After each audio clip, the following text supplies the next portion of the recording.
It began with a family that simply vanished. One day they were seen in the village, carrying baskets of bread, speaking softly with neighbors, and then without warning they were gone, doors locked, windows shuttered. Their house stood silent as though life itself had been drained from it. Imagine a family vanishing into the earth and never resurfacing for decades. The chilling part, nobody saw them leave. No wagon tracks in the mud, no letters of farewell, just absence. It was as if the ground swallowed them whole. At night, villagers swore they saw a faint flicker from beneath the soil, not fire, not lanterns, but something deeper, a glow that belonged underground. Some claimed they fled debts, running from creditors who hunted them relentlessly. But why would debtors vanish without taking valuables? Jewelry remained in the home, gold coins untouched. Others whispered about illness, that perhaps they carried some unspeakable plague and locked themselves away to protect the town. Yet no bodies were found, no graves marked. Rumors turned darker. Were they hiding a crime? Did they kill someone powerful and retreat into the soil to escape vengeance? Picture the abandoned house, the air thick with mildew, curtains torn, a clock ticking though no one wounded. The floorboards creaked as though the home itself remembered footsteps long gone. What drives a family to bury themselves alive? Fear, guilt, paranoia, or something we cannot comprehend? To leave behind the world of light and willingly choose a world of shadows, is it bravery, madness, or desperation? What do you think forced them underground? Fear of the world above, or fear of themselves? They didn't just disappear, they dug their own grave. The earth swallowed them whole. The last time anyone saw them was the last time they saw the sun.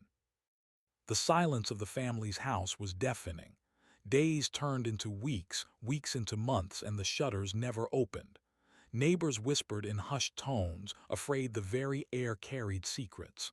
The story spread like wildfire. They're gone, but not dead. What's more terrifying, fleeing society or hiding from it? Many twist one. Some villagers swore they saw smoke rising from the ground near the family's land. Not from a hearth or chimney, but thin wisps seeping through cracks in the soil, as though the earth itself was breathing. Letters were sent to the local authorities demanding an investigation, but the officials shrugged it off. In fact, records in the census still listed the family as alive. That raised chilling questions. Did the government know more than they admitted, or were they complicit in keeping the truth buried? Children in the village claimed they heard voices when they pressed their ears to the ground near the property. Laughter, crying, even whispered prayers. The adults brushed it off as childish imagination. But deep down, the fear spread. Maybe the family wasn't gone. Maybe they were still down there. Picture the scene: fog rolling over the fields at dawn, villagers clutching lanterns, staring at the family's land. The wind whistled through broken shutters like a warning. And in the stillness of night, every sound, the hoot of an owl, the snapping of twigs, felt like proof that something was moving underground. Rumors are powerful. They don't just explain mysteries, they create new ones. In times of uncertainty, fear fills the gaps that truth leaves empty, and the human mind, confronted with silence, invents horrors to make sense of it. The town wasn't just afraid of the missing family, they were afraid of what the absence meant. If a family could vanish into the earth, then perhaps safety itself was an illusion. Would you dare step onto that land at night, knowing the voices beneath the soil might answer back? They weren't gone, they were waiting. Smoke rose from the earth, but no fire burned. The census said alive, the town said buried. The truth, when it began to leak, was darker than anyone could imagine. This family hadn't vanished into thin air. They had vanished into the soil beneath their very feet. They didn't just hide, they buried themselves alive.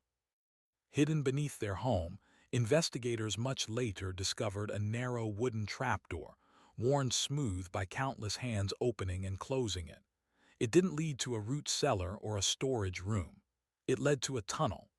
A tunnel so tight that anyone entering would have to crawl, feeling the damp clay press against their shoulders. The tunnel stretched further than anyone believed possible. By torchlight, the walls bore the marks of chisels and hammers. Each strike had echoed like thunder underground. The deeper one crawled, the thicker the air became, until breathing felt like swallowing water. The passage opened into chambers, a hidden labyrinth dug over years. Here the family lived, worked, prayed, and slept. But the chilling part, these chambers weren't just practical, they were ceremonial. Some walls were carved with crude symbols. Others had scratches as though fingernails clawed desperately at the clay. Imagine being the first outsider to descend. The smell of mildew burns your nose, the silence so complete you hear your own heartbeat. Drops of water fall rhythmically from the ceiling, striking the mud floor like a ticking clock. And then, your hand brushes against the wall, rough not with stone, but with claw marks. Why would anyone choose this life? Fear alone cannot explain 40 years underground. Was it guilt for an unspeakable crime? Was it a belief that the surface world was cursed? Or was the father of this family so consumed with paranoia that he dragged everyone into his delusion? The human mind, when cornered, creates prisons it mistakes for sanctuaries. If survival demanded you crawl into darkness and never see the sun again, would you go, or would you die resisting? The trapdoor didn't hide food, it hid a grave. Every wall screamed with claw marks. They weren't escaping danger, they were escaping the light. It began with sound. At first faint and almost ignorable, a thud in the earth, a muffled cry that could be mistaken for the wind. But soon whispers spread through the town, sounds were coming from beneath the abandoned home. The earth doesn't whisper, unless something inside it wants to be heard. Villagers claimed they heard hammering at night, slow, methodical, as though someone was building or sealing themselves further in. Yet when townsfolk entered the house, silence swallowed everything. Not even a drip of water could be heard. Children dared each other to press their ears to the dirt near the house. Some ran back screaming, swearing they heard chanting. Not words they recognized, but a low, rhythmic hum that made their chests vibrate. Parents dismissed it as childish imagination, but children rarely lie about fear. One farmer reported hearing a woman scream, sharp and sudden, cutting through the night air. He raced to the property, lantern in hand, but found nothing. No intruders, no evidence of crime, only the trapdoor slightly ajar as if inviting him to descend. He never went in. Picture standing in that cellar, lantern in hand. The flame flickers, casting long shadows that crawl up the cracked walls. The air is damp and sour, filling your mouth with the taste of rust. Then faintly you hear it, 3 knocks steady from beneath your feet. Humans fear what they cannot see. A noise in the dark is more terrifying than any visible monster because the mind invents horrors to fill the void. Was it madness echoing in their heads, or proof that the family below had become something less than human? In isolation, even whispers of water can sound like voices, and perhaps, sometimes they are. If you heard voices in the soil, would you dig deeper, or run before the ground swallowed you too? 3 knocks, then silence. Children swore the dirt was chanting. The cellar wasn't empty, it was listening. The strangest part was the family's disappearance. It was the silence of the town. What's scarier than a family hiding underground? A town that pretends nothing happened. The local authorities should have investigated, but when neighbors reported strange noises, they were brushed aside. Records were quietly adjusted. The family's name wasn't listed as dead. Instead, government census logs marked them as relocated. But to where? No carriage had ever been seen, no train ticket bought. It was as though ink had buried them deeper than soil ever could. A merchant admitted he kept delivering sacks of flour to the house long after the family disappeared. He left them at the cellar door and found coins waiting in return. Someone down there was still paying. Rumor said a priest had been called privately to bless the land, but after entering the house, he vanished as well. His church denied he ever existed, though parishioners swore they'd heard him preach. The town prospered unnaturally. Crops thrived, trade boomed, and misfortune seemed to bypass them. Some whispered it was because the family underground carried the burden of a curse, and that the town's silence was not negligence, it was protection. Imagine the villagers at night, shutters locked, candles blown out. The only sound was the groaning of the earth, and yet nobody spoke of it aloud. Silence hung heavier than any scream. Silence is complicity. By choosing not to act, the town became an accomplice. They didn't just ignore the family. They condemned them to remain below, unseen, unheard, forgotten. Would you break the silence, or live with a secret you could never escape? The town prospered, the family rotted. The priest went in and never came out. Some secrets aren't forgotten, they're buried. The night was silent, except for the rhythmic crunch of shovels tearing through the earth. Sweat rolled down the men's faces, mixing with dirt as they dug deeper into ground no one dared disturb. Then a metallic clang broke the stillness, steel striking something that was not stone. Every man froze. Slowly the dirt was brushed away, and what emerged from the shadows stopped their breath cold. A skull.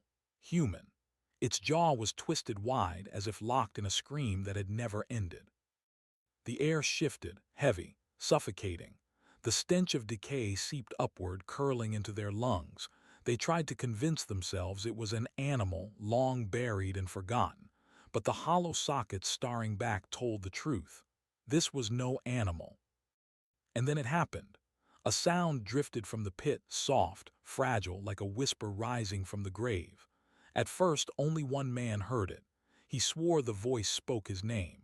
His lantern slipped from his hand, glass shattering, plunging the hole into darkness.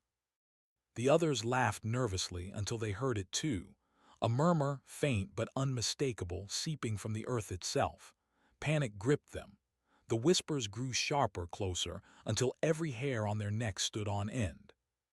One by one, they dropped their shovels and ran. Their footsteps thundered into the night, leaving the skull half buried, its empty eyes glaring upward, waiting. The earth was not silent anymore. It was speaking, and it demanded to be heard. By dawn, the town buzzed with uneasy whispers. Word of the skull spread faster than fire in dry grass. Farmers who had once walked that field without fear now refused to go near it. Mothers clutched their children tighter, whispering prayers under their breath, as if the soil itself could reach out and drag the innocent below.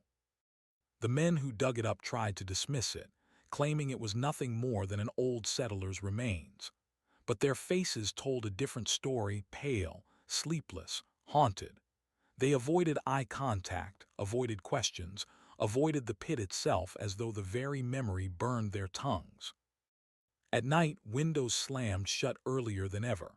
Curtains drawn, doors locked, lanterns burning low, the town seemed to shrink into itself, hiding from something it could not name. The church bells rang more often, calling people to prayer, but even inside those wooden walls, the air felt heavy, charged, as though some presence lingered, listening. Some swore they heard scratching beneath their floors. Others spoke of voices drifting through the fields when the wind stood still. One child, too young to know fear, claimed she saw faces in the ground smiling at her.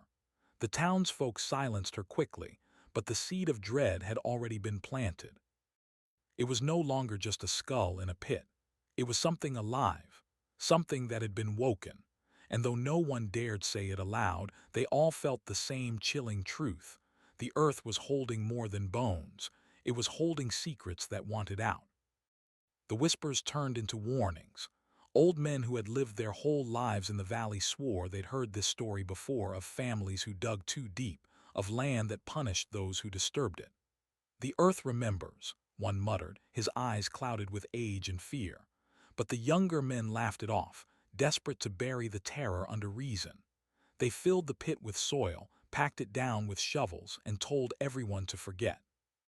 But the land refused to stay quiet. Within days, animals began acting strangely. Cows refused to graze near the field. Dogs howled at nothing in the night, their fur standing on end, eyes fixed on the ground as if something moved beneath it. Chickens stopped laying eggs altogether, and when one farmer slaughtered a pig for meat, he found the animal's insides blackened, rotten, as if it had been poisoned from within. The smell returned too, stronger, fouler, like a mix of burnt iron and rotting flesh. It rolled across the town with the evening breeze, seeping into homes, clinging to clothes, suffocating sleep. People lit candles and incense to drown it out, but the smoke only made the air heavier, thicker. And then came the dreams. Whole families began waking in the middle of the night, screaming about the same thing, a staircase underground descending endlessly into the dark. Each person swore they could hear footsteps coming up those stairs, slow and steady, never reaching the surface but closer every night. The pit had been covered, the skull hidden, but the town knew now whatever they had disturbed had already started climbing. The dreams grew sharper, more vivid, until they no longer felt like dreams at all. Men who swore they never feared anything now woke drenched in sweat, trembling like children. They spoke of staircases made of stone, slick with moisture, stretching endlessly into the belly of the earth. Some described torches burning without flame, casting shadows that moved on their own.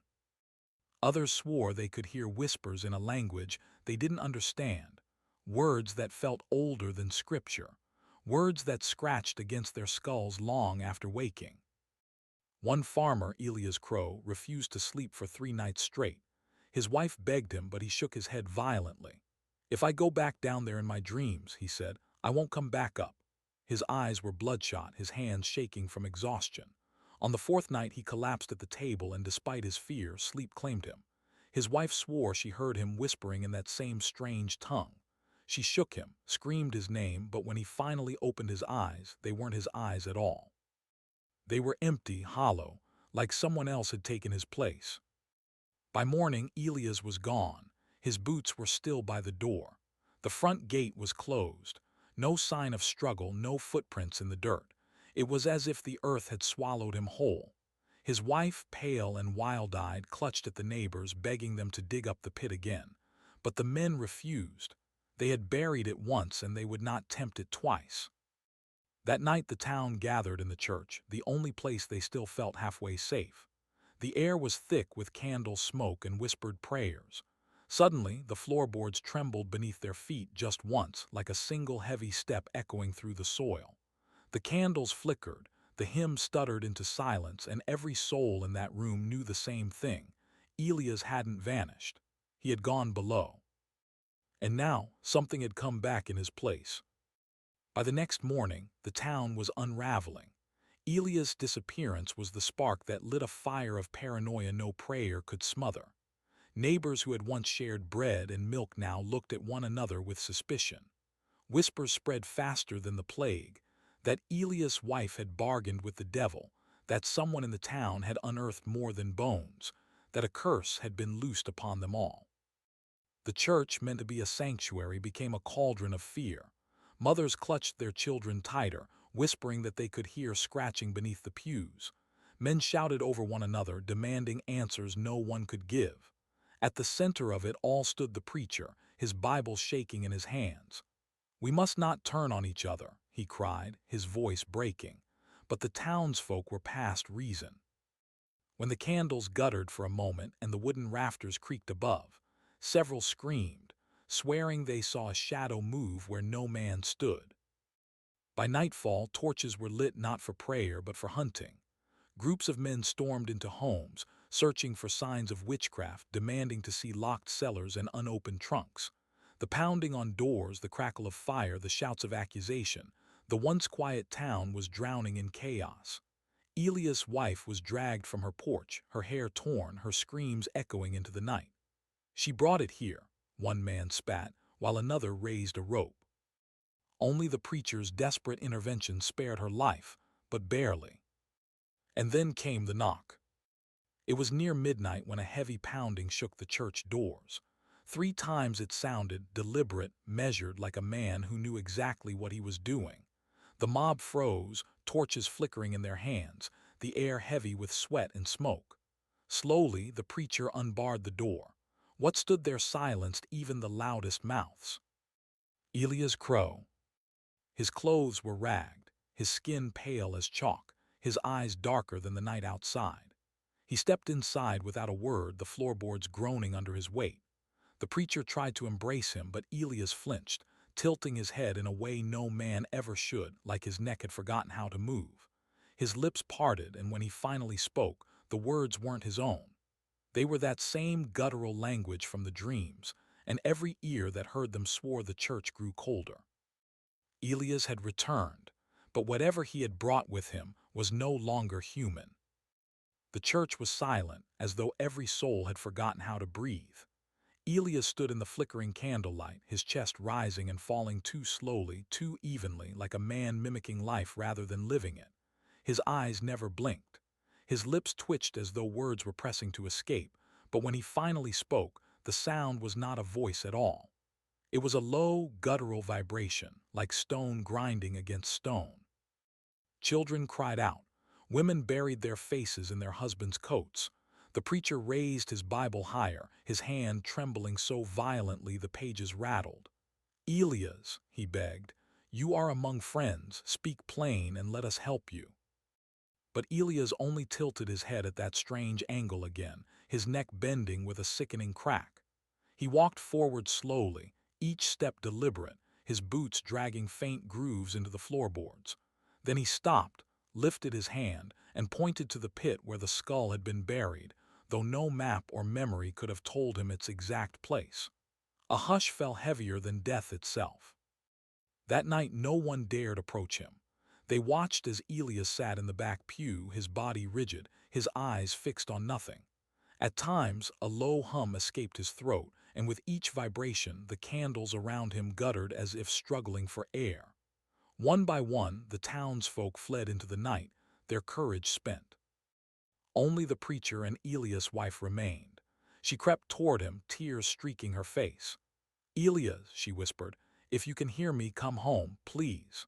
For the briefest moment, his hollow gaze seemed to soften, as though some fragment of the man she loved still lingered within. Her hand brushed his, cold as stone, and then, without warning, he whispered something in that ancient tongue. Her face went white. She staggered back, clutching her stomach as though struck by an unseen hand. The preacher caught her before she fell, but her eyes rolled back in terror. Whatever Elias had said, it had carved itself into her soul. By dawn, she was gone too, her body whole but her mind shattered, her words reduced to nonsense and screams. And Elias, he had vanished once again, leaving behind only the echo of his guttural hum, and the stench of rotting earth that now clung to the church like a curse. The townsfolk realized the truth in horror-stricken silence. Elias had not returned to them. He had been sent back. By sunrise, the town was a different place. The once quiet streets now echoed with shouts, the slamming of doors, and the frantic tolling of the church bell.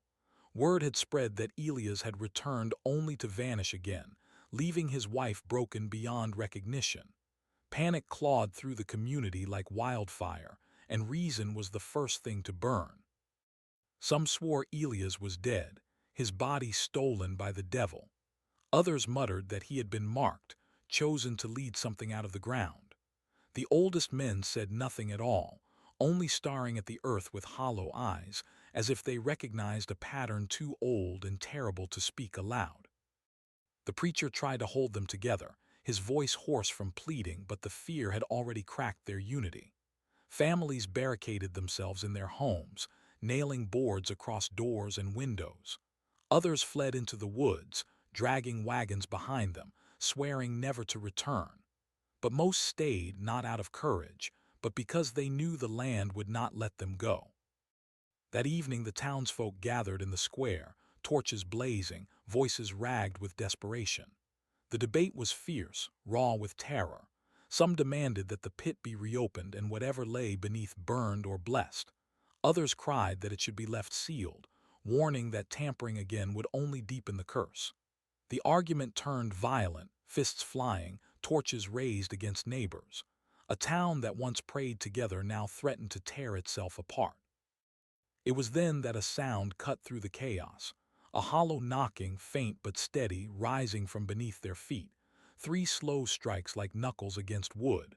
The mob froze, their torches swaying in the night air, their faces twisted with dread. Then came another set of knocks, louder, closer. The ground itself seemed to shudder. Silence fell over the square, broken only by the ragged breathing of frightened men and women. Finally, one voice rose above the rest, a blacksmith named Harlan, broad-shouldered and trembling but furious with fear. "We end this tonight," he growled. "We dig. We drag out whatever's down there and we kill it before it kills us." The crowd roared in agreement, though many voices quivered. Tools were fetched, lanterns lit, and the mob turned as one toward the field. The pit they had once buried was about to be torn open again. But deep below, something seemed to already be waiting, listening.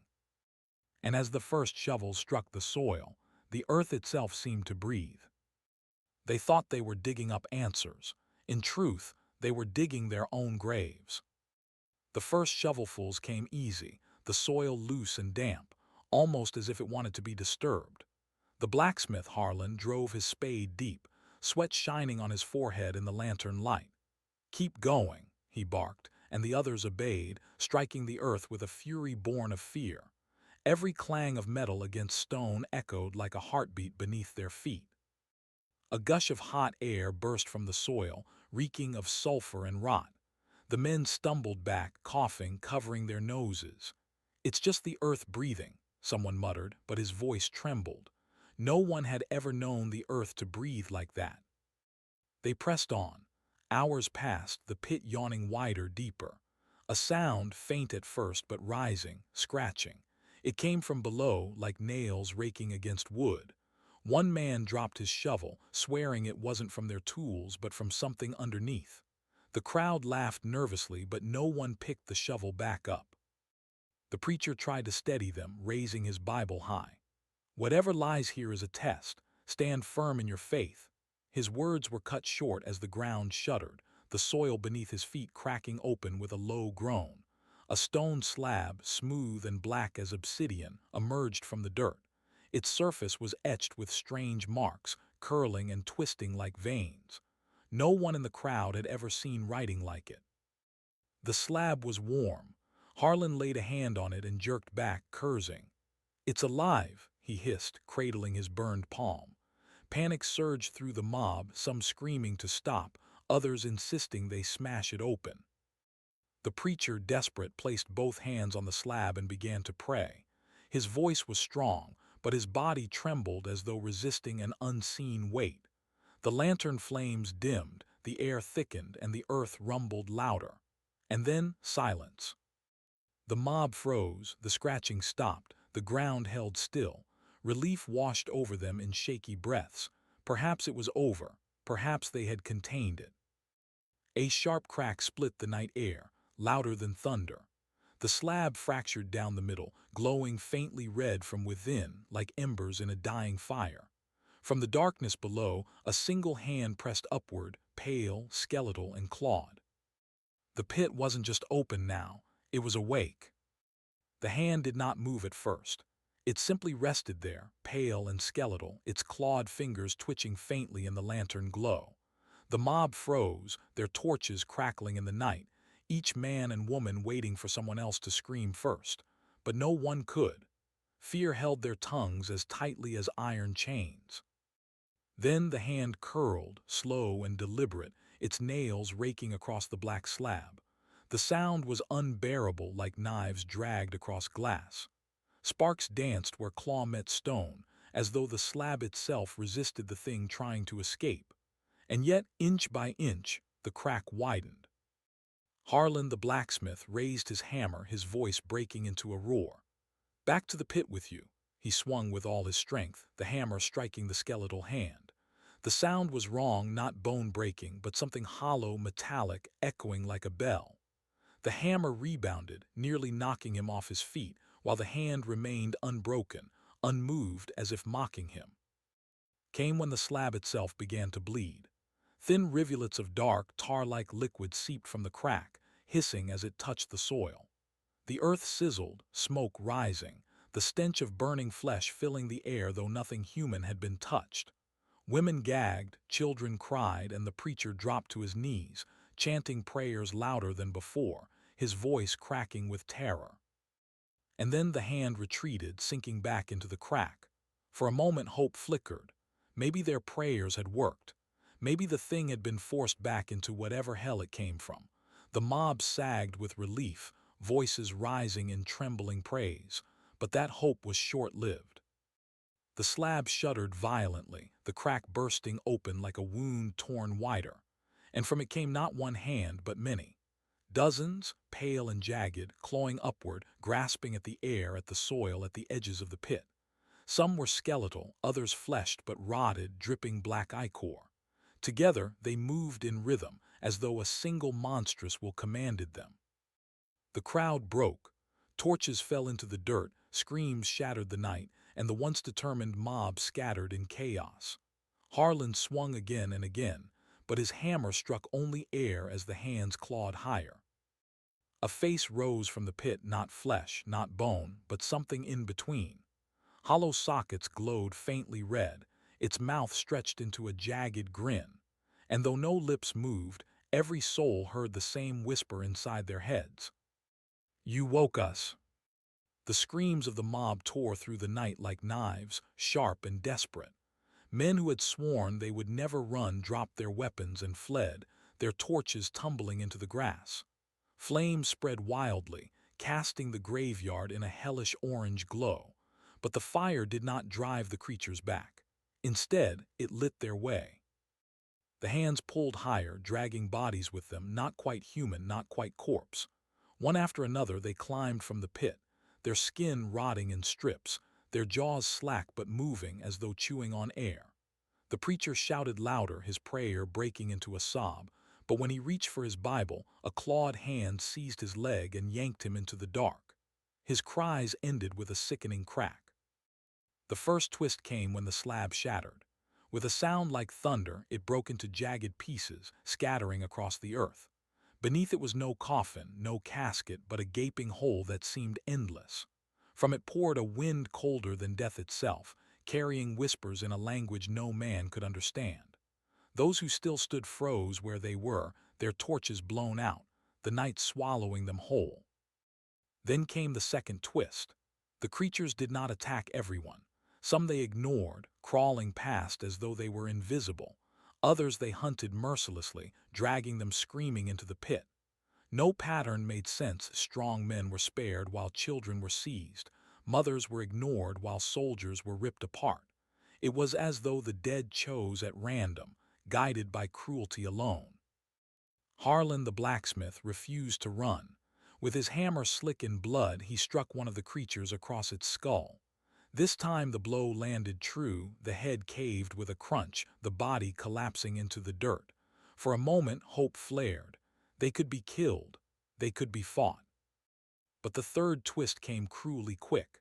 The broken creature began to move again, not from its own power but from the hands of the others. They clawed into its body, pulling it upright, forcing its bones back into place. In seconds, the corpse stood again, its skull dented but grinning wider than before. Harlan dropped his hammer. His strength meant nothing.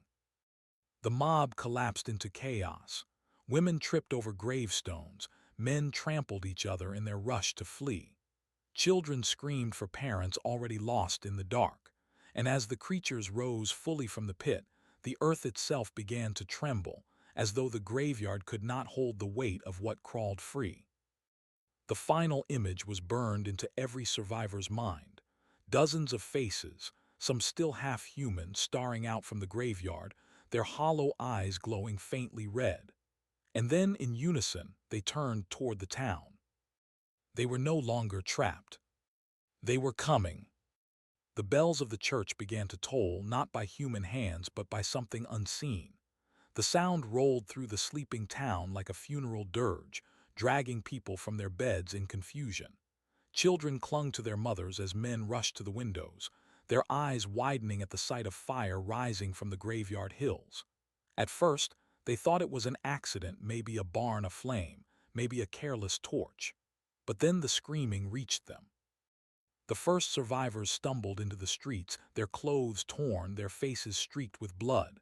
They shouted warnings, their voices ragged with terror. "They're coming! The dead are coming!" Some villagers laughed bitterly, accusing them of drunkenness. Others spat, swearing they seen nothing but shadows. But then came the first blow. A door at the edge of town exploded inward, the wooden planks splintering like straw. From within rose a shriek that chilled every heart, followed by silence too heavy, too final. Moments later, the family that lived there stumbled out, but something was wrong.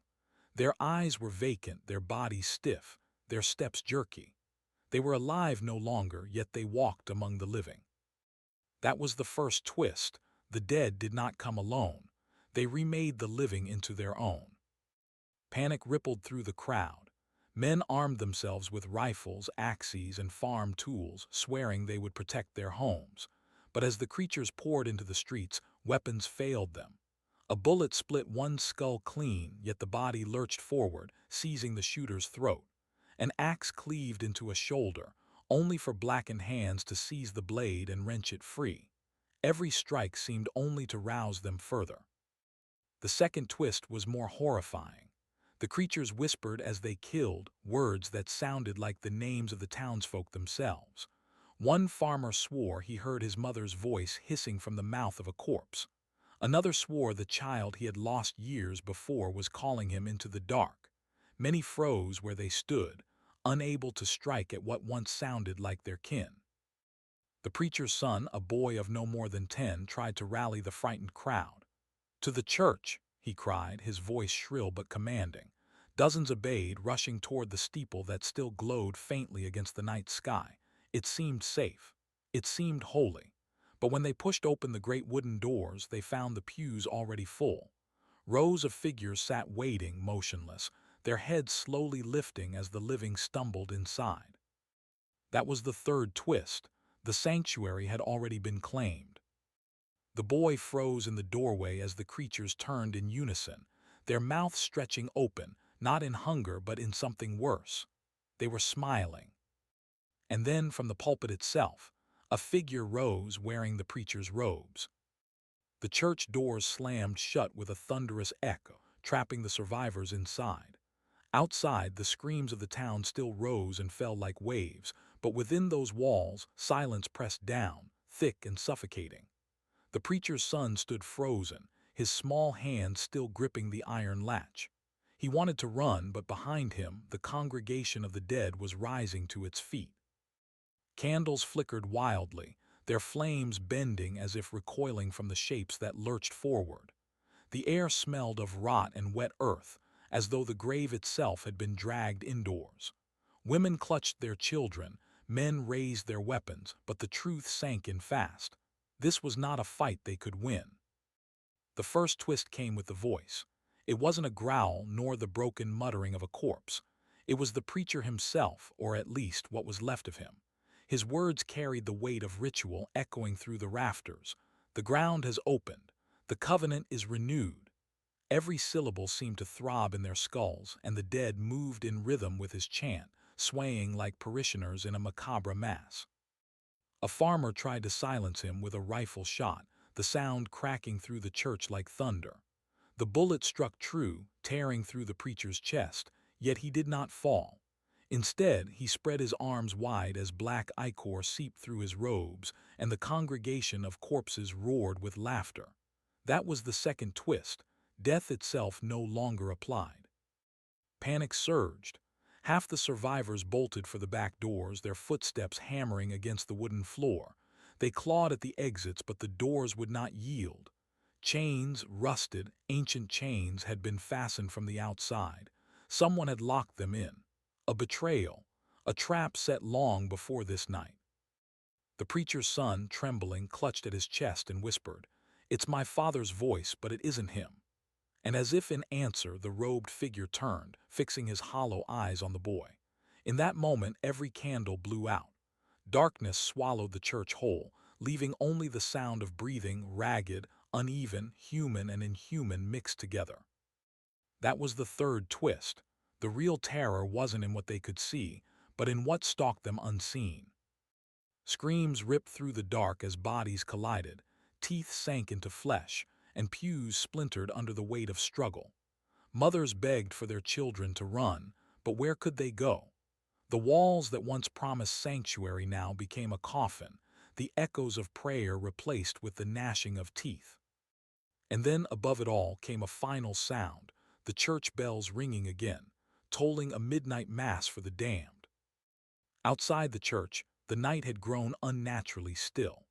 The screams within were muffled by thick stone walls, leaving the rest of the village in a silence more terrifying than noise. A handful of survivors who had escaped before the doors were sealed staggered into the woods, their breaths ragged, their eyes wild. They didn't speak to one another, words felt dangerous, as though the trees themselves were listening. The forest was dense, the moonlight fractured into slivers that painted shifting shadows on the ground. Every crack of a twig made them jump. Every gust of wind felt like a hand brushing against their necks. The smell of smoke followed them, faint but persistent, as though the burning of the graveyard clung to their clothes. The first twist came when they realized the woods were not empty. Shapes moved between the trees, too swift and too silent to be animals. One woman swore she saw her dead brother's face peering at her from behind the branches. Another man insisted he heard the voice of his child calling his name. They pressed forward, but the deeper they went, the louder those voices grew. It was as if the dead had left the church and spread into the forest itself. They stumbled upon a clearing where the ground sank inward, forming a pit ringed by jagged stones. At its center lay a circle of bones, human bones, arranged with unsettling precision. A fresh candle flickered in the dirt, though no hand had lit it. That was the second twist. This was not chaos. This was ritual. Someone had prepared the forest long before tonight, feeding it with death. Fear turned to suspicion. The survivors looked at one another, their eyes narrowed, their trust unraveling. Who among them had known? Who had led them straight into the pit? One man accused the woman beside him, shouting that her family had always been too close to the preacher. Another hissed that the boy they had brought, pale, trembling, eyes darting, was not a boy at all, but a lure. That was the third twist. Their paranoia became the deadliest weapon. They turned on each other, shouting, striking, their terror driving them mad. The forest echoed not with the voices of the dead, but with the living tearing themselves apart. Then, just as the violence reached its peak, the candlelight flared. A shadow rose from the pit, tall and thin, with arms too long and a face hidden in smoke. Its voice was neither male nor female, but something older, something vast. The covenant is fed. The survivors froze, their rage draining into despair. The realization struck them all at once. They hadn't escaped the massacre. They had walked straight into the next stage of it. The shadow from the pit did not strike. It simply watched. The survivors, still trembling from their own violence, waited for death to descend, but nothing came. Instead, the candlelight flickered once more, and in that moment of hesitation, one man bolted. He didn't look back. He didn't call for the others. He just ran. Branches clawed at his face, tearing his skin, but he didn't care. His lungs burned, his legs shook, yet he forced himself forward deeper and deeper into the woods. The further he went, the quieter it became, no screams, no whispers, not even the rustle of leaves. The silence was so complete it felt like the world itself had been smothered. That was the first twist. The deeper he fled, the less alive the forest seemed. He stumbled onto an old hunting trail, half buried under decades of rot. The earth was soft beneath his boots, sinking, as if the ground itself wanted to pull him down. Then he noticed the carvings. Along the trees, etched deep into the bark, were symbols, circles crossed with jagged lines, spirals wrapped around crude faces. Some were fresh, still oozing sap. Others were so old the trees had grown around them. The forest had been marked, claimed, for longer than anyone alive had walked here. As he studied the symbols, he heard it not behind him, not around him, but inside him. a whisper threading through his thoughts, soft, intimate, like someone leaning close to his ear. "You've always belonged here." He clutched his head, shaking violently, trying to drive the voice out. That was the second twist. The horror was no longer chasing him. It was inside him. Desperate, he pressed on until he saw a faint light ahead. His chest swelled with hope, maybe a farmhouse, maybe salvation. He staggered into a clearing, heart pounding, and froze. It wasn't a house. It was a cabin, small, ancient, its roof sagging, its walls blackened by age. Smoke curled faintly from its chimney, though no fire had been lit for years. He knew this place. Everyone in the village did. They had been warned as children never to go near it, the preacher's old house, abandoned long before the church was built. But the door was open, swinging slightly on its hinges, inviting him in. That was the third twist. The church had never been the beginning. This cabin was. He stood there trembling, torn between fleeing into the endless dark or stepping inside to face whatever waited. And as if sensing his hesitation, the voice in his head whispered again, colder this time, sharper. "Come home." With no strength left to resist, he stepped across the threshold. The door slammed shut behind him. The door slammed shut behind him, and at once the silence thickened, as if the cabin itself exhaled to claim him. The air was heavy, damp, stinking of mold and something coppery, blood, long dried into the cracks of the wood. The floor groaned under his boots, each step echoing louder than it should, like the house was amplifying his intrusion. He raised a shaking hand, brushing against the wall. It was sticky. When he pulled away, his fingers came back dark, coated in something that clung like tar. He wanted to scream, to claw it off, but his throat had sealed shut. That was the first twist. The cabin didn't just trap him, it swallowed sound itself. A faint glow pulsed deeper inside. Not a flame, not a lantern, but something dull and alive, seeping from beneath the floorboards. He followed it, every step heavier than the last, until he reached the hearth. There inside the fireplace lay not ashes but bones, child-sized, arranged carefully like kindling waiting to be lit. And then he saw the carvings. Every inch of the cabin was covered, the ceiling, the beams, even the backs of the doors, spirals, eyes, names. His eyes locked onto one etched just above the hearth, his own family name. His breath hitched, his knees buckling. That was the second twist. This place hadn't just been waiting for anyone. It had been waiting for him. The glow beneath the floorboards pulsed harder, casting shadows that crawled up the walls like living things. He staggered back, desperate to escape, but his hand brushed against something on a table. A book. Its leather cover was slick, its pages brittle. He opened it with trembling fingers, only to choke back a cry. Every page held drawings of faces not sketched, not painted, pressed. Human faces, peeled thin as paper and glued flat. He dropped it, gagging, but the house groaned in response as though wounded by his rejection. The fireplace bones rattled. The glow flared, and from the corner of the room something moved. It wasn't the preacher nor his congregation. It was a woman, her skin pale and stretched, her eyes empty holes. She rose slowly, dragging her nails across the walls, leaving fresh trails of blood over the old carvings. When she opened her mouth, the survivor staggered in shock. It was his mother's voice. That was the third twist. The dead were not strangers anymore. They wore the voices of those he loved. She reached out a hand toward him, whispering, "Sit, child. You were always part of us." The survivor's legs gave out, and he sank to the floor, the glow beneath him now beating like a heart. And above, unseen in the rafters, something far larger stirred. The glow beneath the floorboards throbbed faster, like a heartbeat syncing itself with his own. Every pulse made his chest ache, his veins burn, as though the cabin was pumping something dark into him. He tried to rise, to force his legs to move, but they no longer obeyed. His body felt borrowed, hollow. The woman, or whatever wore his mother's voice, crouched before him, her fingers grazing his face. Her skin was cold, clammy, like something long kept underground. "Do you remember," she whispered, "how I sang you to sleep?" and without warning she began to hum. The same lullaby his mother had sung to him as a child. That was the first twist. The dead didn't just wear familiar voices, they remembered. Tears filled his eyes. For a moment, against all reason, comfort slipped into his terror. He wanted to believe, to let her hold him, to rest.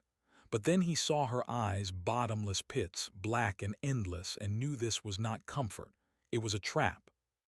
The floor groaned beneath him.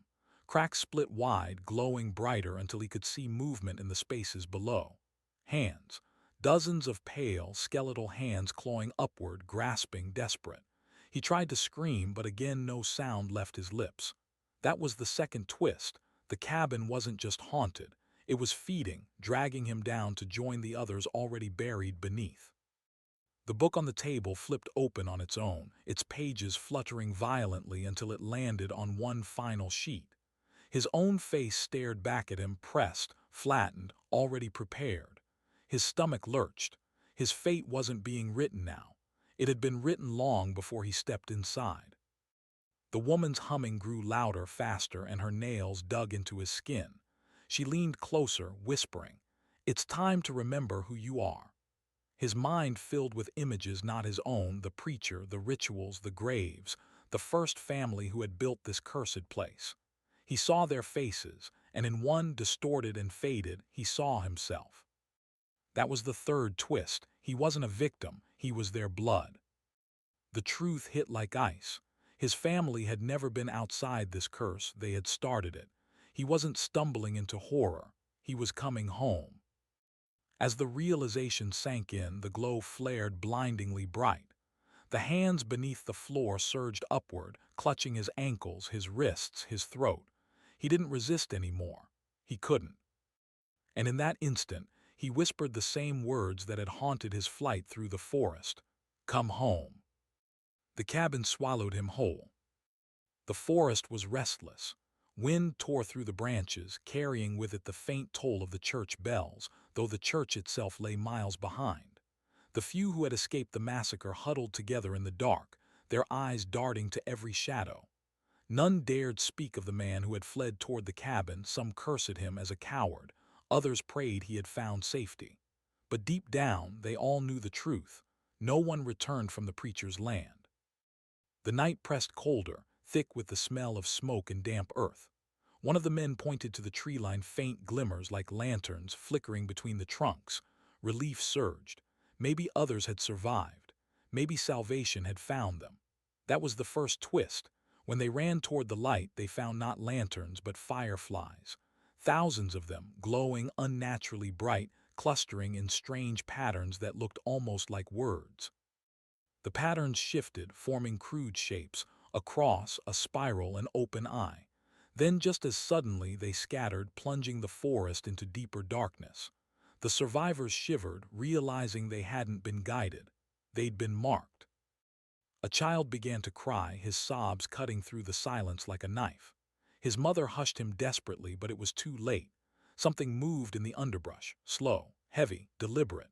The group froze, listening, every heartbeat thunderous in their chests. And then it came, not one but many. Figures crawling on all fours, their movements jerky, spines twisted. Their nails dug into the dirt as they crept closer, eyes glowing faintly in the moonlight. That was the second twist. These weren't corpses from the church. They were alive. Villagers, their neighbors, twisted, broken, yet still breathing. The curse hadn't killed them. It had remade them. One of the survivors tried to reason with them, stepping forward, calling out their names. For a moment the creatures froze, heads tilted. Recognition flickered in their faces. Hope sparked. But then they moved faster, lunging with animal fury, teeth snapping, mouths foaming. Recognition had not saved them. It had only marked them as prey. Screams tore through the night as the survivors scattered. Some fled into the trees, others fell beneath clawed hands. The forest erupted in chaos. And above it all, a single sound pierced the din. Laughter. Not human, not child, but something shrill and unending, rising from the treetops themselves. That was the third twist. The forest wasn't just hunting them with creatures. It was alive, mocking them, driving them deeper toward something worse. One survivor, the preacher's son, clutched a broken branch as a weapon, his small body trembling. He didn't run. He didn't cry. He stared into the dark where the laughter echoed, whispering under his breath, "It's coming from him." But he wasn't pointing toward the church. He was pointing toward the cabin. Inside the cabin, silence had a weight to it, the kind that pressed against the chest, smothering breath. The lone survivor who had stumbled in earlier now sat rigid by the fireplace, though no flames burned there. His skin glistened with sweat, his lips moving soundlessly. At first glance, he seemed to be praying, but when one leaned closer, it was clear he wasn't speaking words. He was echoing the toll of the church bells, perfectly, impossibly, like a human chime. The air warped around him.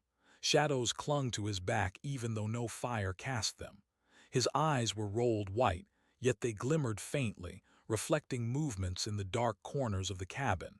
Something was watching through him, something ancient and hungry. The floorboards groaned as if under invisible feet. Dust sifted down from the rafters. The walls seemed to breathe, inhaling, exhaling, as though the cabin itself was alive. Every creak, every sigh of wood mimicked the rhythm of the man's bell-like chant. Then came the first twist. His body lurched violently. He snapped upright, his mouth stretching wider than it should, as if his jaw unhinged. A low hum poured out, vibrating the cabin beams until they rattled. The sound wasn't his anymore, it was something vast, something that reached beyond walls and trees. Outside, the forest stilled. The laughter that had echoed moments ago stopped, silenced, as though bowing before the sound. The man collapsed forward, gasping, trembling. But when his eyes snapped open, they were no longer his. They glowed red like embers. His voice returned, but it was deeper, layered, like two men speaking at once. "They think they've escaped." He stood, every movement stiff, puppet-like, his head jerking toward the shuttered window. Outside, faint cries of the survivors still rang. His lips curled into a smile, unnatural and strained.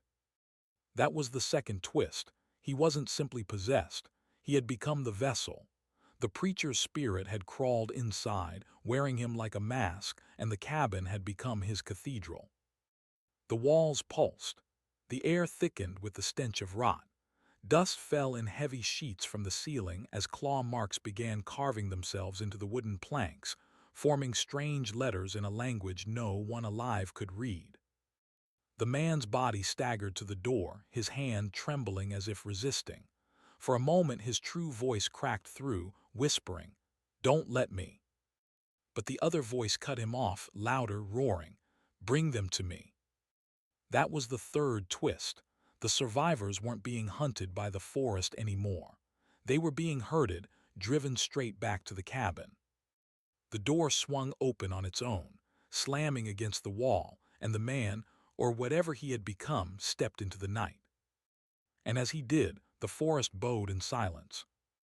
The forest seemed endless now, a maze of identical trees twisting into the same crooked shapes.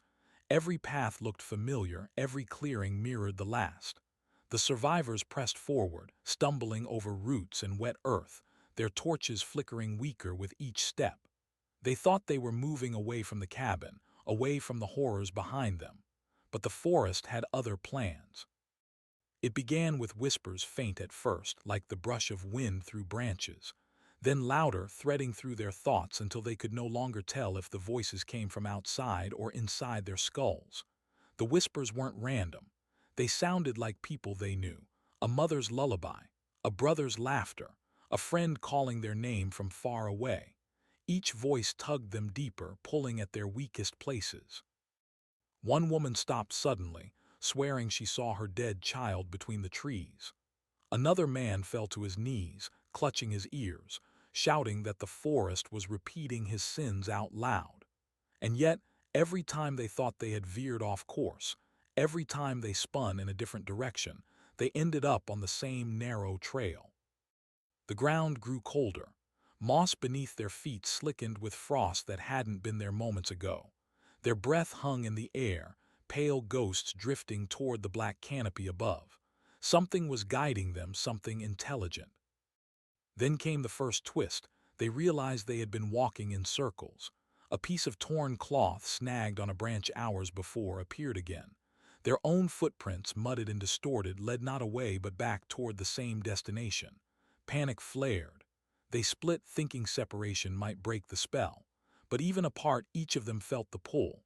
Like magnets, like cattle to a slaughterhouse, they were being funneled. The second twist arrived sharper, crueler. In the distance, through gaps in the trees, they saw a light, warm, flickering, promising safety, a fire, a home, a place to rest. Exhaustion broke their defenses and hope swelled in their chests. They stumbled faster, eager for salvation. But as they broke through the tree line, their hearts dropped. The safe haven was no sanctuary. It was the cabin, the very same cursed place they had fled from. Its windows glowed with firelight now, though no one had lit a fire. Its chimney puffed smoke that reeked of charred flesh. The front door stood open, waiting, as if the house had been expecting them all along. The forest behind them groaned and shifted. Branches twisted, closing off escape routes like ribs forming a cage. They were trapped. There was no direction left but forward into the cabin's hungry mouth. And then the final twist. From the doorway, a figure stepped out. The man who had been possessed. His eyes glowed like hot coals.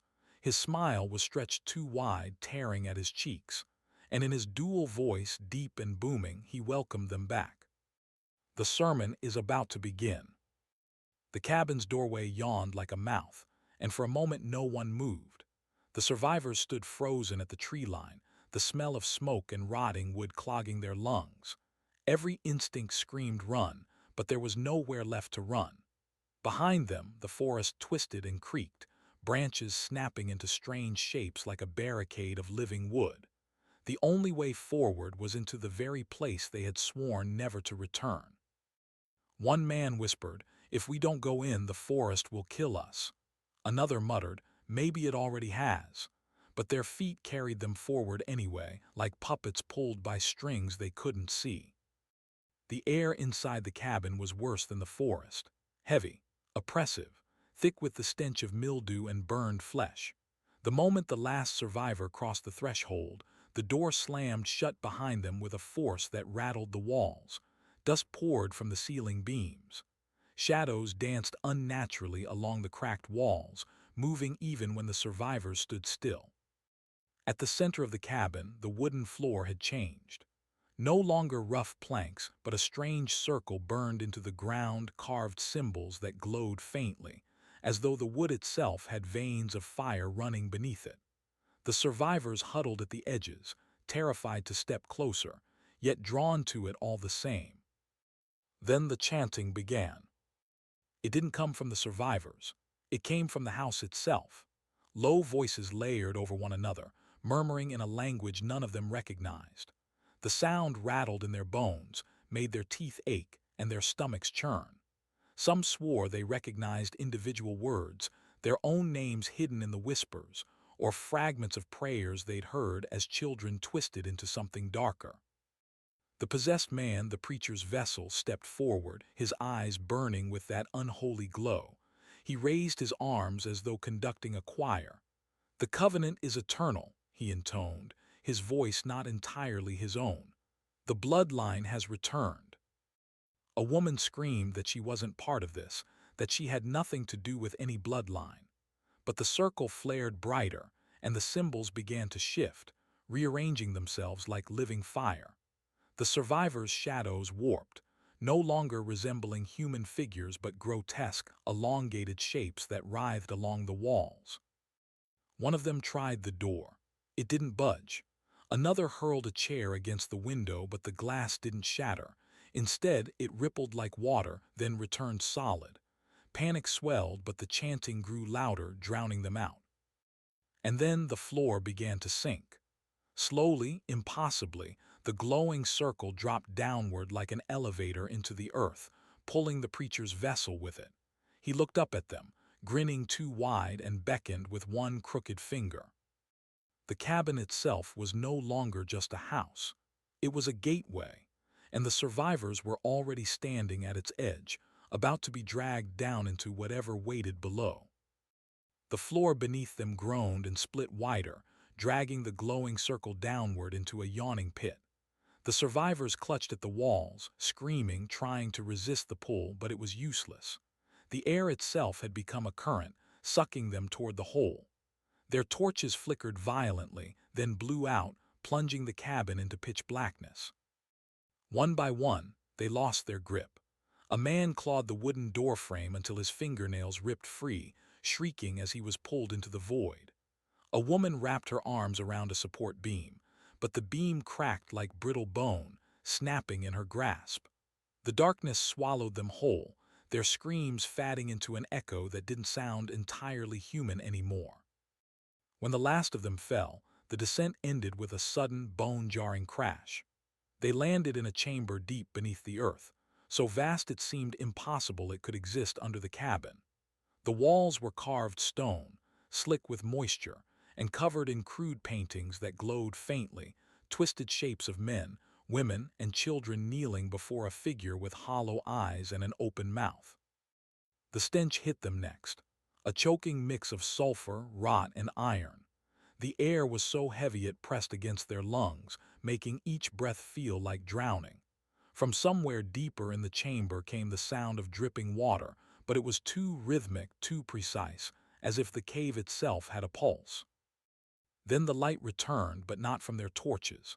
From braziers lining the chamber, flames erupted on their own, each fire burning with a sickly green hue. Shadows leapt across the walls, and in their flickering movements, the paintings seemed to shift. The kneeling figures raised their heads. The hollow-eyed being opened its arms wider as though welcoming them. The survivors staggered to their feet, trembling, eyes darting across the chamber. The possessed preacher was already there, though none of them had seen him fall. He stood at the far end of the room, atop a raised stone altar that pulsed with veins of crimson light.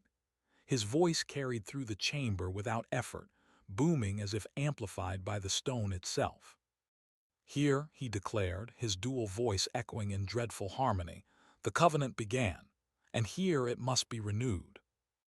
The survivors realized with horror that the chamber was not empty. Along the walls, half buried in shadow, stood shapes, dozens of them. At first they looked like statues, but as the green fire licked across their faces, their eyes gleamed wet. They weren't stone. They were people, motionless, pale, frozen in mid-scream. One survivor whispered, "They're still alive." And as if in answer, one of the statues turned its head ever so slightly, its lips parting to release a soft, broken moan.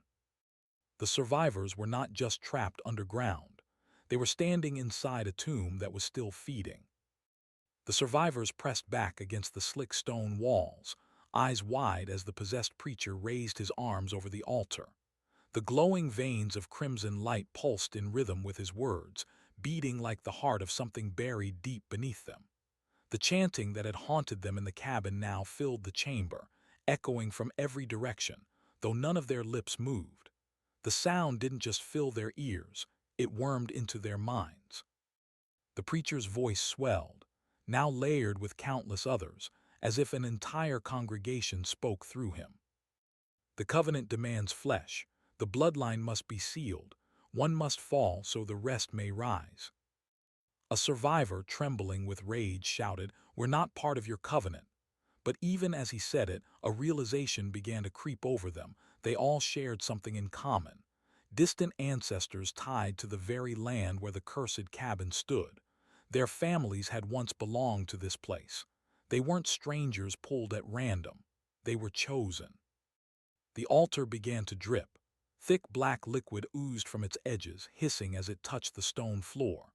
The smell was unbearable, burnt copper and rotting meat. The preacher extended a hand and the green fire dimmed. From the shadows, the statues, those pale, frozen figures lining the walls, shuddered as though sensing fresh blood. Their mouths opened in unison, gasping like drowning victims. One of the survivors, a woman clutching her chest, cried out in sudden pain. Blood seeped through her shirt without a wound. The others rushed to her, but it was useless. The blood was pouring upward out of her, streaming into the air like threads pulled by an unseen needle. It wove itself toward the altar, dripping neatly into a carved basin at its center. The preacher smiled wider. "The first offering," he whispered. The survivors screamed and tried to pull her back, but the woman collapsed, pale and still, her body emptied like a husk. The black liquid on the altar bubbled and frothed, mixing with her blood. The chamber shook violently, dust raining down from above. The statues began to move their arms, stretching toward the altar as if in praise. And then came the twist. The preacher's glowing eyes dimmed suddenly, and for a moment his voice broke into something human. "Help me," he rasped, before the demonic growl overtook him again. For an instant it wasn't just possession, it was a prison. The survivors realized the horrifying truth. The preacher was not leading the ritual willingly. He was a vessel, and the true entity controlling him was still waiting to fully emerge. The blood sacrifice was not the end. It was the beginning of something much worse. The chamber trembled as though the earth itself wanted to spit out what slept beneath it. The altar pulsed faster now, veins of light flashing in red bursts that illuminated the survivors' faces in grotesque intervals. Every beat felt like a countdown, every flicker a warning that something ancient was preparing to rise. The preacher's body arched unnaturally, his arms bent backward until his bones cracked like breaking sticks.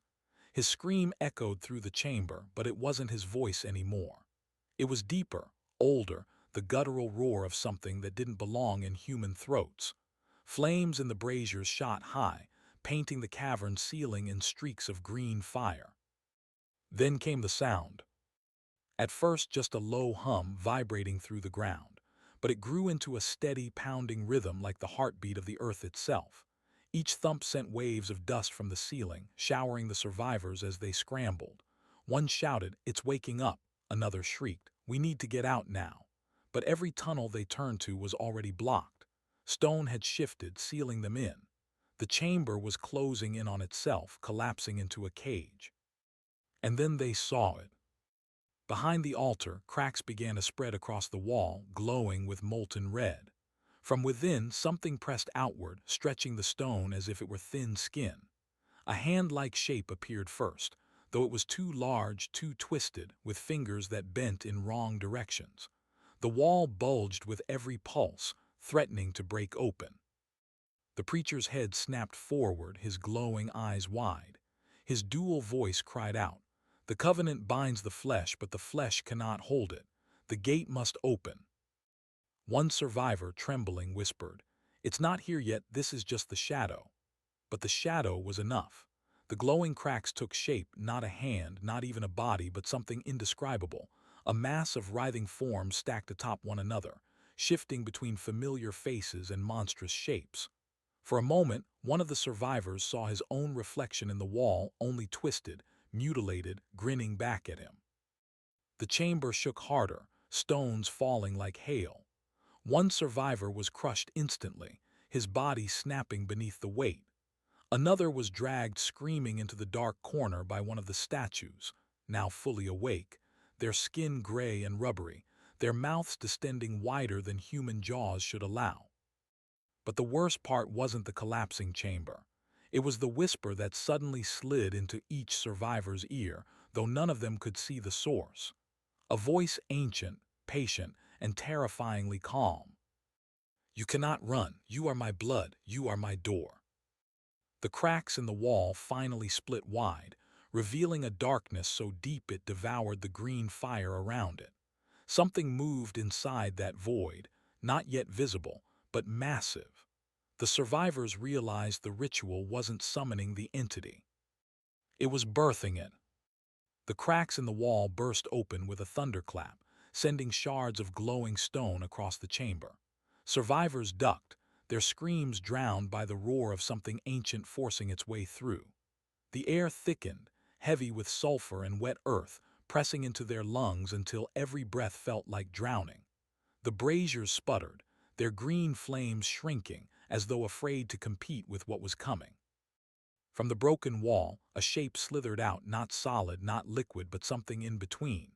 It poured like tar, yet rose like smoke, coiling upward into a form that was almost human. Almost.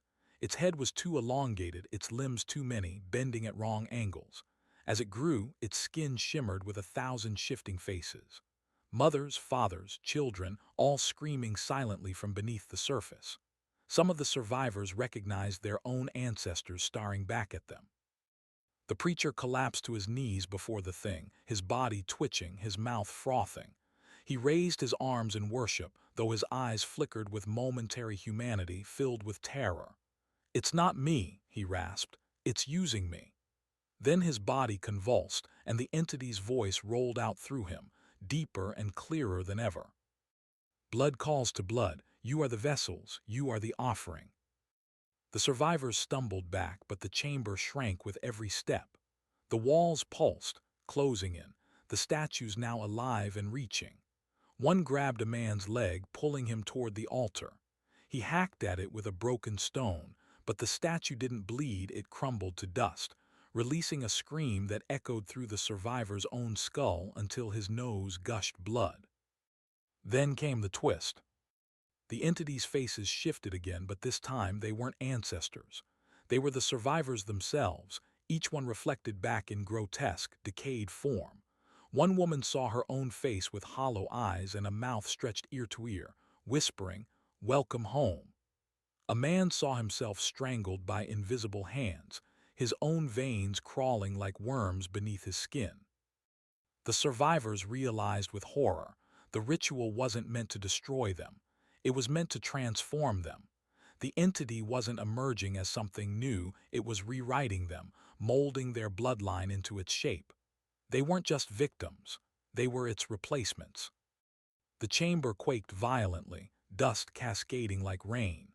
The preacher's body lifted from the ground, strung up by invisible threads, his limbs spread wide as his chest split open, ribs cracking outward. From within, the entity's tar-like essence surged forward, reaching for the nearest survivor. The green fire in the braziers died all at once. The only light left came from the entity's burning core, a pulsating, blood-red glow that throbbed like the heart of the earth itself. And then the voice whispered, softer this time, almost tender. "Choose which one of you will remain. The rest will become me." The whispers had traveled far beyond the little town, reaching neighboring counties where curious strangers began flocking to the scene. They came with notebooks, with questions, with the hunger to peel back the layers of the tragedy. Yet the deeper they dug, the murkier the story became. Some said the family's wealth had been built on more than just hard work, that it carried a curse, one forged in betrayal and sealed with blood. One journalist, a man named Harris, uncovered a trail of letters exchanged between members of the family just months before the deaths. These weren't simple family notes. They were laced with threats, accusations, and ominous promises of revenge. Strangely, the letters stopped abruptly, days before the murders occurred. Were they burned, hidden, or was someone silencing every voice that dared to speak out? What unsettled the townsfolk most was a disturbing coincidence. Each person tied to the tragedy had previously been involved in bitter disputes, land disagreements, inheritance quarrels, or rumored affairs.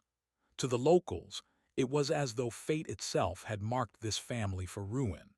To the outsiders, however, it was evidence of a conspiracy far more deliberate. Harris decided to publish an article exposing the findings, but on the eve of its release, he vanished without a trace. His notebook, filled with names and dates, was discovered abandoned in his hotel room, pages torn out, and ink smeared as though someone had tried to erase the truth itself. The headline that never was, the article meant to reveal the hidden rot, became yet another chapter in the cursed story. The town, now gripped by both fear and fascination, asked itself one haunting question. Had the family's downfall been the work of their own sins catching up to them? Or was someone still lurking in the shadows, ensuring the truth never came to light? The disappearance of Harris spread like wildfire. For the townsfolk, it was proof that some invisible hand still ruled over the story, pulling strings and silencing voices. People who once gossiped openly in taverns now lowered their voices, speaking only in whispers when the family's name was mentioned.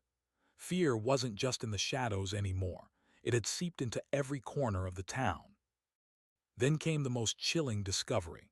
A farmer, cutting through an abandoned property at the edge of town, stumbled across something buried shallow in the dirt, torn scraps of paper with Harris's handwriting still faintly visible.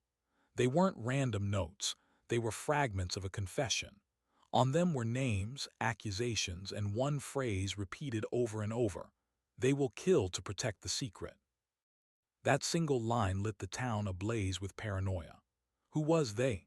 Was it a hidden society, a group within the family, or someone far more powerful pulling the strings? The sheriff, already under suspicion for ignoring key evidence, refused to take the scraps into official custody. Instead, he declared them worthless trash. To many, that was the clearest sign yet that he was protecting someone or something. And just when fear seemed to reach its peak, another twist shook the community. An old diary belonging to one of the murdered family members surfaced in a dusty attic. Its final entry ended abruptly mid-sentence. "If you are reading this, it means they've found me." The ink trailed off, smeared as though the pen had been ripped away in panic. Now, the town no longer debated whether the murders had been a simple act of violence. The question had become far darker. Were the victims silenced because they knew too much? And was Harris simply the latest name added to a growing list? The town could no longer contain its terror. It erupted. Where once whispers lingered in candlelit rooms, now mobs roamed the streets with lanterns and shotguns, demanding names, demanding justice, demanding someone to blame. Fear had turned to fury and fury into chaos. Neighbors eyed each other like enemies. Old grudges reignited in an instant. The marketplace, once bustling with trade, became a hunting ground for accusations. Every flicker of shadow looked like a suspect. Every locked door felt like a hiding place for the guilty. The sheriff tried to regain order, but his commands only fueled the anger. Men spat at his boots. Women screamed that he had blood on his hands. "If you won't bring us justice," one voice shouted, "we'll tear it from the earth ourselves." And they did. The mob marched to the edge of town, torches blazing, to the land where the murders had first stained the soil. They dug with shovels, with bare hands, with a desperation that bordered on madness. And what they unearthed chilled even the most hardened among them. A row of small, crude wooden crosses, half-rotted, hidden beneath weeds and thorns. Each bore a single letter carved shakily into the wood. Together they spelled out a name. But it wasn't the name of the victims. It was Harris. It wasn't anyone from the family. It was a name none of them recognized, yet. The mob fell silent, the firelight flickering on their stunned faces. Some swore they heard footsteps retreating into the woods. Others claimed they saw glowing eyes watching from the tree line. But no one could deny it now. The murders weren't random. They were part of something orchestrated, and whoever had carved that name into the crosses had wanted it to be found. But why, and why now? The mob stood frozen in the moonlight, torches casting long, trembling shadows across the crooked crosses. Each letter was carved rough as though done in haste, but when pieced together, the name became clear. Carrow. A hush fell. No one in town bore that surname. Not in the church records, not in the census, not in memory. It was a ghost name, foreign, yet carved into their soil with intent. Some swore they had seen the word before, whispered in old letters or scrawled in the margins of dusty ledgers, tied to vanished settlers who never officially existed. Others muttered that Carrow wasn't a name at all, but a warning. Then came the chilling realization. One elder, shaking, admitted he'd heard the word in childhood tales, the Carrow Covenant. It was said to be a pact between men and something older than men, a bargain struck for prosperity, sealed in blood. Most dismissed it as superstition until now. The crowd's anger collapsed into dread. The crosses weren't just graves. They were markers, symbols of a covenant long buried. But buried things, as they now saw, don't stay hidden forever. As fear gripped the mob, a sudden scream tore through the night. A boy at the back had collapsed, clawing at his throat, gasping for air. When they pulled his hand away, his skin bore deep scratches, not his own, but as if invisible nails had dragged across him. And just before the boy fell unconscious, he whispered a single word no one taught him. Caro. The silence that followed was heavier than death. The name wasn't a mystery anymore. It was alive, moving through them, feeding on their fear. And now it had claimed its first victim in generations. The boy's collapse shattered whatever unity the mob had left. Some rushed to carry him home, praying he was only fainting from fright. Others insisted he had been chosen, marked as a vessel for the Caro curse. Mothers pulled their children close, and men who had come with torches ready to burn down the underground home now found themselves too afraid to step closer. But a few refused to let terror paralyze them. They demanded answers. "Who are the Caros?" shouted one man, his voice cracking through the silence. "What does it mean?" The town elder who had spoken earlier trembled, his eyes refusing to meet anyone's. Finally, he confessed what many feared. The Caro name has no birth, no death. It belongs to those who were never meant to be spoken of. We buried them once, but you can't bury a covenant. The word covenant spread through the crowd like wildfire, burning away courage. People began to argue fiercely. Some demanded digging deeper into the underground home, convinced the truth was entombed there. Others insisted they destroy the place entirely, burn it down, salt the earth. Every shout carried desperation, as if the town itself were tearing apart at the seams. And then another twist.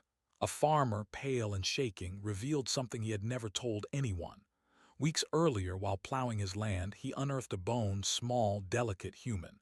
But carved into it, etched with crude precision, was the same word, Caro.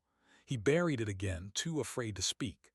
Now, hearing the boy whisper that name, he confessed it aloud. The mob went from anger to hysteria. If bones were surfacing in fields and crosses were carved in hidden places, then the Caros were not just history, they were everywhere. At that moment the boy stirred again, his voice faint but cutting like a knife. "They're coming back." His eyes rolled white, and then he went limp. The crowd scattered in panic. No one wanted to be the next name carved into wood or bone. The town splintered overnight. Doors were barred, windows nailed shut, and even the bravest men no longer walked alone. Every creak of the floorboards, every howl of the wind through the hollow trees, felt like a whisper of the Caro curse pressing against their ears.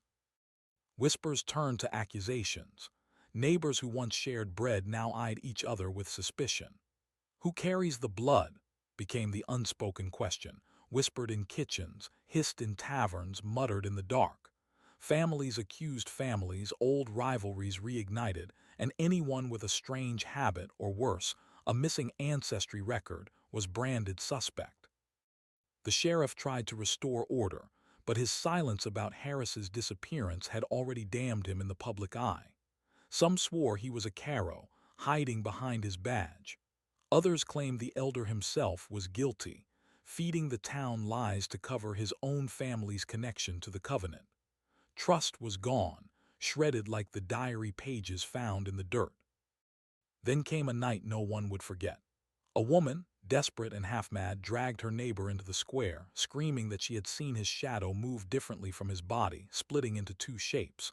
The crowd gathered, half believing, half terrified, watching as the accused man swore he was innocent. But then the torches flickered, and for the briefest second some swore they saw it too. Two shadows, one stepping a heartbeat behind the other. Panic erupted. The man was beaten, tied, and dragged toward the underground home, the mob insisting he be sacrificed to seal the curse. His wife screamed for mercy. His children clung to his legs, but fear had already drowned out compassion. And yet in that frenzy, the boy, the one who had whispered "they're coming back," appeared again. His voice was flat, unnatural, like something speaking through him. "You cannot kill what was promised." The crowd froze. Torches sputtered. In that stillness, the wind carried a smell no one could mistake, iron, damp, the scent of old blood rising from the soil itself. The Caros weren't just a name. They were awake. The mob stood paralyzed, torches guttering in the wind as the boy's hollow voice echoed, "You cannot kill what was promised." His eyes were rolled white, his body trembling as if pulled by invisible strings. Then the ground beneath the underground home shuddered. A low rumble, like something vast and buried, stirred awake. The crowd screamed, some fleeing, others rooted in terror. The earth cracked open, releasing a stench of rot and old iron. From the fissure rose not bodies, but shapes, figures half-formed, neither flesh nor shadow, crawling upward as if clawing their way back from a forgotten pact. They had no faces, only hollows where eyes should be, yet every villager swore they felt the gaze of their ancestors piercing through. The boy collapsed, lifeless this time, and then silence. The figures did not advance. They only stood motionless, waiting. One by one, the villagers realized what was happening. The Caros weren't rising to kill. They were waiting to claim. The covenant demanded blood, and the mob had already chosen its victim, the man tied and bound at their feet. A terrible choice gripped the townsfolk. Release him, and perhaps the curse would spread unchecked. Offer him, and maybe, just maybe, the Caros would be satisfied. The man screamed for mercy, but no one moved. Fear was stronger than love. A torch was raised. His cries filled the night. And when the deed was done, the earth sealed shut again, swallowing the shadows whole. The wind stilled. The smell of blood faded. Peace, or the illusion of it, returned. But it came at a price. From that day forward, no one spoke the name aloud. Children were hushed when they asked. Records were burned, and the underground home was buried deeper than before. The Caro name slipped back into whispers, waiting, like a disease lying dormant. And here is the chilling truth. Families vanish, records fade, but covenants don't die. They only sleep. So the question is, when the earth shakes again, when another boy whispers their name, who will the Caros claim next?